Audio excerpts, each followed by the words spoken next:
اعوذ باللہ من الشیطان الرجیم بسم اللہ الرحمن الرحیم۔ پیارے بچوں، ہم لوگ بات کر رہے تھے معصومین کے بچپن کے واقعے کی۔ پچھلی ویڈیو میں ہم نے بتایا تھا آپ کو حضور ختم مرتبت محمد مصطفیٰ صلی اللہ علیہ وآلہ وسلم کے بچپن کا ایک واقعہ کھجور کا درخت کے نام ٹائٹل سے۔ اگر آپ میں سے کسی نے ابھی اس ویڈیو کو نہیں دیکھا ہے تو وہ میرے اس چینل پہ اسکرول کر کے نیچے جا سکتے ہیں اور کھجور کا درخت نام کی ویڈیو کو دیکھیں۔ وہ حضور ختم مرتبہ صلی اللہ علیہ وآلہ وسلم کے بچپن کے ایک واقعے کے بارے میں۔ آج ہم لوگ بات کریں گے امیر المومنین حضرت علی ابن ابی طالب علیہ السلام کے بچپن کے ایک واقعے کی ایک اسٹوری کو ڈسکس کریں گے، جو کہ اسی کتاب سے ہے جس کا ہم نے پہلے تذکرہ کیا تھا کہ معصومین کے بچپن کے واقعات۔ اس کہانی کا جو ٹائٹل ہے، اس واقعے کا جو ٹائٹل ہے، جو مضمون ہے، وہ ہے چھوٹا محافظ، ننھا محافظ۔ سورج مکہ کے پہاڑوں کے پیچھے سے آہستہ آہستہ اوپر آ رہا تھا۔ ٹھنڈی اور خوشگوار ہوا چل رہی تھی۔ گلیوں میں سناٹا تھا۔ ایک دو آدمی کبھی ادھر سے کبھی ادھر سے گزر جاتے تھے۔ ابو سفیان کے کمرے میں 4 آدمی بیٹھے باتیں کر رہے تھے۔ ایک بھاری بھرکم جسم والا آدمی دیوار سے ٹیک لگائے سامنے رکھے ہوئے برتن سے کھجور اٹھا کر منہ میں رکھ رہا تھا اور کہہ رہا تھا، میں جو کچھ کر سکتا تھا کیا، اور اب کچھ چارہ نہیں ہے۔ ابو سفیان جو دروازے کے قریب بیٹھا ہوا تھا بولا، یعنی تم یہ کہنا چاہتے ہو کہ ہاتھ پر ہاتھ رکھ کے بیٹھ جائیں اور محمد کو ان کے حال پر چھوڑ دیں؟ کیا کوئی اور راستہ نہیں نکل سکتا ہے؟ ابو سفیان کی باتیں سن کر بڑی آنکھوں والا دبلا پتلا آدمی غصے سے بولا، اب کیا ہو سکتا ہے؟ ہم نے اسے پاگل مشہور کیا، لیکن لوگ پھر بھی اس کی طرف گئے اور اس کی باتوں کو سنا۔ اس کے ساتھیوں کو ستایا گیا، لیکن وہ اس سے اور زیادہ قریب ہو گئے اور محبت کرنے لگے۔ اب ہم اور کیا کر سکتے ہیں؟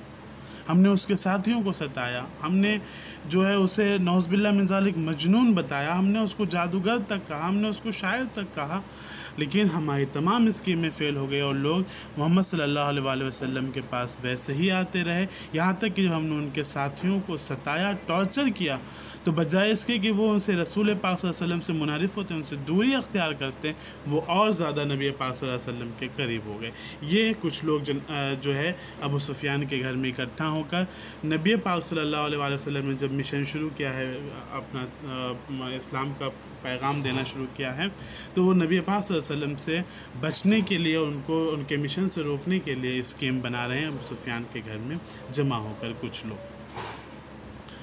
دوسرے شخص نے اس کی بات کاٹتے ہوئے کہا، اگر اس طرح خاموش بیٹھے رہے تو وہ ہم کو مکہ سے باہر نکال دے گا۔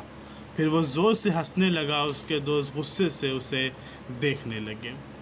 اب سب خاموش تھے اور کھڑکی کے باہر کھیلتے اور شور مچاتے ہوئے بچوں کو دیکھ رہے تھے۔ بچے کھجور کے ایک درخت کے گرد جمع ہو کر نیچے گری ہوئی کھجوریں اکٹھا کر رہے تھے۔ کبھی کوئی چھوٹا پتھر یا ڈھیلا اٹھا کر درخت کی طرف اچھالتے تھے تاکہ کھجوریں گریں، اور وہ اسے اٹھا لینے کے لیے اس کی طرف دوڑنے لگتے تھے۔ کچھ دیر اسی طرح گزری، تب ابو سفیان کھڑکی سے باہر جھانکتے ہوئے اس شخص سے مخاطب ہوا، اخنس، تم خاموش کیوں ہو؟ کچھ بولتے کیوں نہیں؟ اخنس نے دوستوں کی طرف گردن گھمائی اور بولا، مجھے ایک ترکیب سوجھی ہے۔ دوستوں نے تعجب سے پوچھا، وہ کیا؟ اخنس بولا، بچوں کو محمد کے پیچھے لگا کر ان کو پریشان کیا جائے، یہ اس کی۔ موٹا آدمی بولا، میں سمجھا نہیں، تم کیا کہنا چاہتے ہو؟ اخنس نے کہا، ہم بچوں کو ہی سکھائیں گے کہ محمد کو جا کر پریشان کریں اور ان کو برا بھلا کہیں۔ بچوں کو کوئی کچھ بھی نہیں کہہ سکتا۔ پلان کیا بنایا انہوں نے کہ اگر ہم رسول اللہ صلی اللہ علیہ وآلہ وسلم کو ڈائریکٹ جا کر روکتے ہیں، ریزالو کرتے ہیں، تو ہو سکتا ہے کہ بنی ہاشم ان کے، یعنی رسول اللہ صلی اللہ علیہ وسلم کا جو خاندان تھا، خاندان بنی ہاشم، لوگ ان کے سپورٹ میں ان کے گھر والے آ سکتے ہیں۔ تو انہوں نے یہ کہا کہ اس شخص نے جس کا نام اخنس تھا ابو سفیان کے گھر میں، اس نے کہا میرے پاس ایک ترکیب ہے۔ وہ کیا ترکیب ہے؟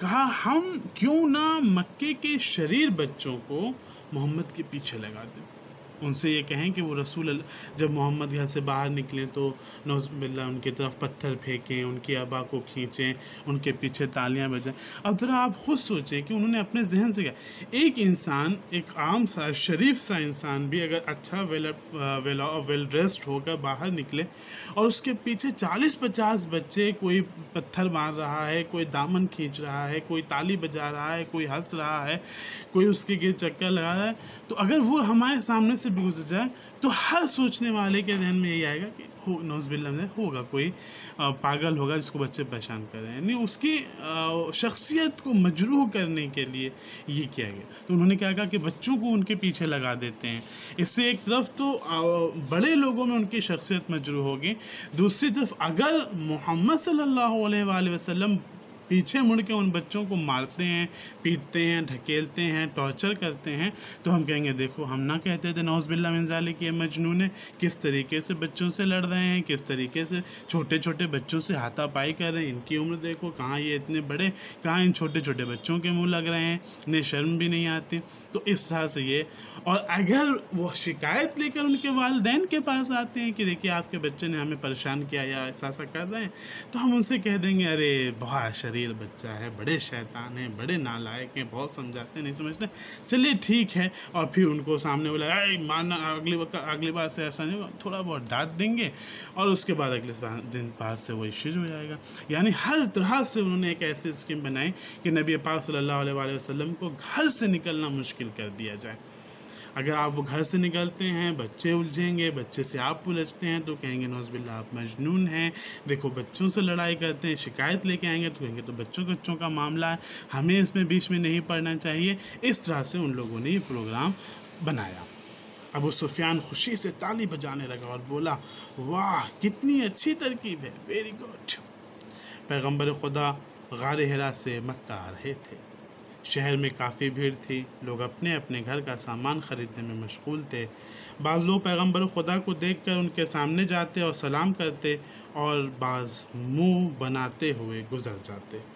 رسول خدا صلی اللہ علیہ وآلہ وسلم بازار سے گزر کر گلی میں داخل ہوئے، اچانک چند شرارتی بچوں نے آ کر پیغمبر کو گھیر لیا اور شور مچاتے ہوئے پتھروں سے ان کو زخمی کرنے لگے، زخمی کر دیا۔ پیغمبر نے کچھ نہ کہا اور بچوں کی طرف دیکھ کر مسکرانے لگے۔ اللہ اکبر، یہ رحمت للعالمین نبی کا اخلاق ہے کہ بچوں نے ان کو ستایا، پریشان کیا، پتھر سے لہولہان کر دیا، حضور ختم مرتبہ زخمی ہو گئے، لیکن وہ ان بچوں کی طرف دیکھ کر مسکرا رہے تھے۔ یا یہ کہا جائے کہ شاید آنے والے واقعے کو نبی پاک صلی اللہ علیہ وسلم سمجھ گئے تھے کہ آگے ان بچوں کا کیا حشر ہونے والا ہے، جسے سوچ کر ان کے چہرے پہ ایک مسکراہٹ آ گئی۔ وہ بہرحال نبی تھے، نبی جانتے تھے کہ کیا، یا تو کہا جائے کہ بچوں کی معصومانہ حرکت میں مسکرا رہے تھے، یا آگے آنے والے واقعات کو دیکھ کر اس پر مسکرا رہے تھے۔ بہرحال نبی تھے، وہ جانے کی کس بات پہ مسکرائے، لیکن نبی پاک صلی اللہ علیہ وسلم مسکرانے لگے۔ بچے پیغمبر کو مسکراتا دیکھ کر شرمندہ ہو گئے۔ ایک کالا لڑکا جو ان میں سب سے بڑا تھا، لڑکوں کو خاموش کھڑا دیکھ کر چلایا، دیکھ کیا رہے ہو، پتھر مارو۔ یہ کہہ کر اس نے پیغمبر کی طرف پتھر اچھالا۔ پیغمبر بغیر کچھ کہے آگے بڑھ گئے۔ بچے پیغمبر کے پیچھے دوڑ رہے تھے، ان کی طرف پتھر اچھال رہے تھے۔ پیغمبر آگے بڑھتے جا رہے تھے اور کبھی پیچھے مڑ کر بچوں کی طرف دیکھ کر مسکراتے تھے۔ جب پیغمبر گھر کے قریب پہنچے تھے، بچے بھی اپنے اپنے گھروں کی طرف چل دیے۔ پیغمبر گھر میں داخل ہوئے اور صحن میں کنویں کے کنارے بیٹھ گئے۔ 10 سال کا بچہ علی، جو پیغمبر کے گھر میں رہتا تھا، دروازہ کھلنے کی آواز سن کر دوڑتا ہوا صحن میں آیا اور آتے ہی پیغمبر کو سلام کیا۔ پیغمبر نے علی کے سلام کا جواب دیا اور کنویں کے کنارے رکھے ہوئے برتن سے پانی نکال کر اپنے چہرے پر ڈالا۔ علی کی نگاہ جب پیغمبر اکرم کے زخمی پیر پر پڑی تو پوچھا، اے رسول اللہ، اے رسول خدا، کیا ہوا؟ پیغمبر نے پانی کا برتن اٹھایا اور اپنے زخموں سے خون صاف کرتے ہوئے کہا، بچوں نے پتھر برسائے۔ علی نے پیغمبر کے ہاتھ سے پانی کا برتن لیا اور ان کے زخموں پر پانی ڈالنے لگے۔ کچھ دن ایسا ہی ہوتا رہا۔ پیغمبر بچوں کے حملوں سے زخمی ہو کر گھر تشریف لاتے اور ان کے دشمن خوشی سے پھولے نہ سماتے۔ ایک دن پیغمبر اکرم صلی اللہ علیہ وآلہ وسلم جب گھر سے نکلنے لگے تو علی آپ کے پاس آئے اور کہا کہ آج میں بھی آپ کے ساتھ باہر جاؤں گا۔ پیغمبر اکرم صلی اللہ علیہ وآلہ وسلم حضرت علی کی طرف دیکھ کر مسکرائے اور دروازہ کھول دیا۔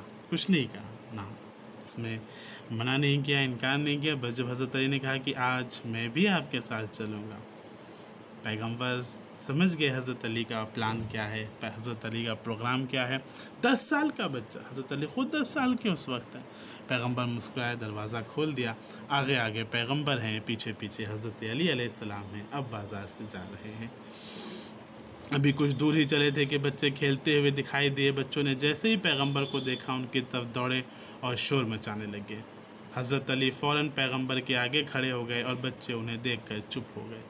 بچے تو سوچ رہے تھے کہ روز کی طرح وہی پروگرام ہے، پیغمبر آئیں گے، پریشان کرنا ہے، پتھر برسانا ہے، زخمی ہوں گے، مسکرائیں گے، چلے جائیں گے۔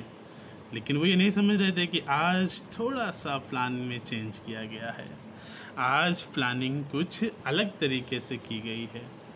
یہاں جیسے ہی پیغمبر کی طرف انہوں نے اپنے قدم بڑھائے پیغمبر پہ پتھر برسانے کے لیے، آپ کو ٹارچر کرنے کے لیے، ویسے ہی پیغمبر اور ان بچوں کے بیچ میں 10 سال کا ایک بچہ یعنی حضرت علی علیہ السلام ان کے محافظ بن کر سامنے آ گئے۔ وہ بڑا لڑکا اس بار پھر چلایا، چپ کیوں ہو گئے؟ بچوں نے دوبارہ شور مچایا اور پیغمبر کو برا بھلا کہنا شروع کیا۔ علی پیغمبر کی طرف دوڑے، تمام بچے بھاگ گئے، لیکن وہ بڑا لڑکا آگے بڑھا اور حضرت علی علیہ السلام کا ہاتھ پکڑ لیا۔ علی نے اپنا ہاتھ چھڑایا تو اس نے علی کے پیٹ میں ایک گھونسا جڑ دیا۔ علی نے لڑکے کا کاندھا پکڑ کر اسے دیوار پر مارا اور پھر اس کا گریبان پکڑ کر اسے زمین پر پٹک دیا۔ علی نے لڑکے کا کندھا پکڑ کر اسے زمین پر پٹک دیا۔ پیغمبر نے دونوں کو ایک دوسرے سے الگ کیا، تعجب سے علی کی طرف دیکھا اور سمجھ گئے کہ علی کیوں ان کے ساتھ آئے تھے۔ تو وہ لڑکا تھا جو پیغمبر کو ستانے کے لیے آیا تھا، وہ سوچا کہ آگے بڑھیں۔ حضرت علی علیہ السلام نے اس کے ہاتھ پکڑے، اس کے بعد جو اس کے گریبان پکڑ کے زمین پہ پٹے۔ 10 سال کی عمر میں شجاعت کے یہ عالم ہے۔ اب یہ اس لڑکے کو اکیلے دم پہ حضرت علی علیہ السلام نے زمین پہ پٹک دیا اور پیغمبر اکرم سمجھ گئے تھے کہ حضرت علی علیہ السلام ان کی محافظت کے لیے ہی گھر سے تشریف لے آئے تھے۔ علی نے پھر سے لڑکے کی طرف دیکھا اور وہ اٹھ کر بھاگ گیا۔ اتنی ہیبت، اس طرح سے اس کو زیر کیا کہ جیسے ہی وہ اٹھا وہ بھاگنے لگا۔ باقی بچے تو حضرت علی کے جلال پہلے ہی ان کے غصے اور تیور کو سمجھ کے بھاگ گئے تھے، یہ جو تھے وہ الجھ گئے حضرت علی علیہ السلام سے۔ اب جب پٹخنی کھائی تو پھر وہ 11 ہو گئے، پھر وہ کہاں دکھنے کے تھے۔ دوسرے لڑکے بھی اس کے ساتھ دوڑے اور خانہ کعبہ کی طرف، جہاں پیغمبر خدا کے دشمن آپس میں بیٹھے باتیں کر رہے تھے اور کہے لگا رہے تھے، بڑی ہنسی آ رہی تھی، بڑے کہے چھوٹ رہے تھے کہ ایک دم میں ساری ساری خوشی کافور ہو گئی۔ بچے دوڑتے ہوئے وہاں پہنچے، ان میں سے ایک لڑکے نے کہا، اب ہم محمد کو کچھ نہیں کہہ سکتے۔ لیکن کیوں؟ ہوا کیا ہے؟ ابو سفیان نے تعجب سے پوچھا۔ کیونکہ علی ان کے ساتھ ہیں اور ہم سب علی سے ڈرتے ہیں۔ اللہ اکبر! کہا علی ان کے ساتھ ہیں اور ہم سب علی سے ڈرتے ہیں، ہم نہیں جا سکتے، اب ہم مقابلہ نہیں کر سکتے۔ ابو سفیان کے قریب بیٹھا ہوا آدمی بولا، کیا تم سب مل کر اپنے ایک ہم عمر بچے کا مقابلہ نہیں کر سکتے؟ تم کیسے احمقانہ باتیں کر رہے ہو؟ تم اتنے سارے ہو، وہ علی ایک ہیں، وہ تمہاری عمر کا ہے، تم ایک سب مل کر ان کا ایک علی کا مقابلہ نہیں کر سکتے ہو۔ بچوں نے اپنا سر جھکا لیا اور بولے، آپ نہیں تھے، آپ وہاں نہیں تھے، آپ نے آنکھوں دیکھا مشاہدہ نہیں، آپ نے مشاہدہ نہیں کیا، آپ نے دیکھا ہی نہیں، آپ وہاں تھے نہیں، آپ وہاں نہیں تھے۔ وہاں ہوتے تو دیکھتے کہ علی نے کس طرح ہمارے دوست کو مارا ہے۔ اگر آپ وہاں نہیں تھے تب آپ کو آواز نکل رہی ہے، آپ بہت بڑی باتیں کر رہے ہیں۔ اگر وہاں ہوتے اور دیکھتے کہ علی نے کس طرح سے ہمارے دوست کو پٹخنی دی ہے نا، تب یہ جملے نہیں نکل رہے ہوتے، تب یہ باتیں نہیں نکل رہی ہوتی۔ وہ آدمی اخنس کی طرف بڑھا اور بولا، کیا تمہاری یہی ترکیب تھی جس پر تم اتنا غرور کر رہے تھے؟ اخنس کچھ دیر چپ رہا اور پھر بولا، جب وہ بچپن میں اتنا بہادر ہے تو بڑا ہو کر تو وہ ہمارے لیے بہت بڑا خطرہ ہے۔ خدا اور رسول کے دشمن اپنے سروں کو نیچے جھکا کر کچھ سوچنے لگے اور بچے اپنے گھروں کی طرف چل پڑے۔ اس طرح سے 10 سال کی عمر حضرت علی علیہ السلام ایک ننھے محافظ کی طرح پیغمبر کی حفاظت کیا اور دشمنوں کے ایک بہت بڑے پروگرام کو، پلان کو، ان کے شڑینتر کو ناکامیاب کر دیا۔ حضرت علی علیہ السلام کے بچپن کا واقعہ ہے۔